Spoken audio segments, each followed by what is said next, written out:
السلام علیکم ورحمت الله وبرکاتو. ګرانو دوستانو، که چیرې تاسو موبایل ته یو میموري کارت ور واچوئ نو هغه موبایل ستاسو میموري کارت نه اخلي. که چیرته تاسو مثال نوی میموري کارت ور واچوئ خو دی نه اخلي، نو بار بار تاسو میموري کارتونه ور اچوئ خو دی ستاسو موبایل میموري کارت نه پورته کوي، نه اخلي.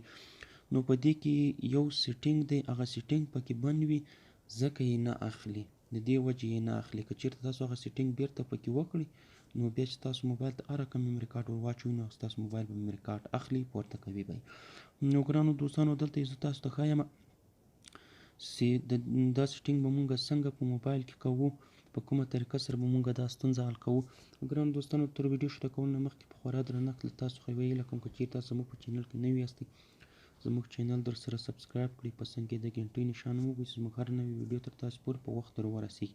نو ګرانو دوستانو، راځئ چې ویډیو شروع کړو. نو دلته ګرانو دوستانو زه راځم په دې مای فایلز، په دې باندې زه کلیک کوم. دلته ما میموري کارت دا دی ورچولی دی خو نه دی اخیستی، دا دی اس ډي کارت ناټ انسرټډ. دلته زه راځم په دې باندې داسې کلیک کوم. ګوره دا دی موږ ته یې لیکلي دی after you insert an SD card the files it contains will appear here. دا میموري کارت دلته پکې موجود دی خو دلته یې اخیستی نه دی، نه دی راړولی، دلته یې نه شو کوي، دلته میموري کارت پکې موجود دی. نو ګرانو دوستانو، دلته به تاسو راسئ، بیک به راسئ شاته، دلته به راسئ په دې سیټینګ باندې به داسې کلیک وکړئ. کله چې په سیټینګ باندې کلیک وکړو نو دلته به راسئ د ډیوایس کیر، په دې باندې به کلیک وکړئ. دا په ډیرو موبایلو کې بیټري اینډ ډیوایس کیر لیکلی وي، زما په موبایل کې دا د ډیوایس کیر لیکل. نو په دې باندې به داسې کلیک وکړئ. کله چې په دې باندې کلیک وکړو دلته به راسئ په دې سټوریج، په دې باندې به کلیک وکړو. کله چې په دې باندې کلیک وکړو دا ترې ټکي نشان تاسو ته ښکاري، په دې باندې به کلیک وکړو. په دې باندې کلیک وکړو دلته به په دې سټوریج سیټینګ، په دې باندې به کلیک وکړو. کله چې په دې باندې کلیک وکړو دا دی موږ ته یې راواړول، دا پورته چې دی دا د موبایل خپله میموري ده او دا موږ سره هغه میموري دی کومه میموري چې موږ ورچولې ده.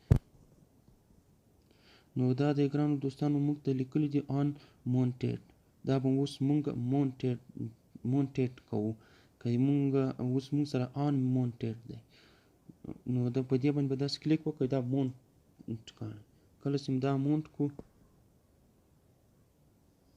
نو ګرانو دوستانو تاسو ته ښکاري دا د موږ سره میموري کارت شو، موږ ته میموري کارت اول. نو دلته اوس زه راځم بیرته شاته فایلز ته راځم، مای فایلز. دا ګرانو دوستانو تاسو ته دا دی ښکاري موږ سره میموري کارت واخیستو.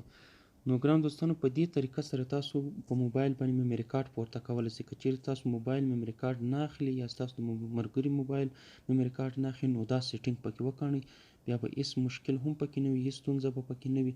نو ګرانو دوستانو دا و زموږ نننۍ ویډیو. کوم چیرې ویډیو خوښ شوي په ویډیو کې څه انفارمیشن وي نو ضرور یې له نورو ملګرو سره شیر کړئ، ویډیو در سره لایک کړئ، چینل ضرور سبسکرایب کړئ، په څنګ کې د ګنټۍ نشان وګورئ چې زموږ هره نوې ویډیو تر تاسو پورې په وخت در ورسیږي. د الله پامان.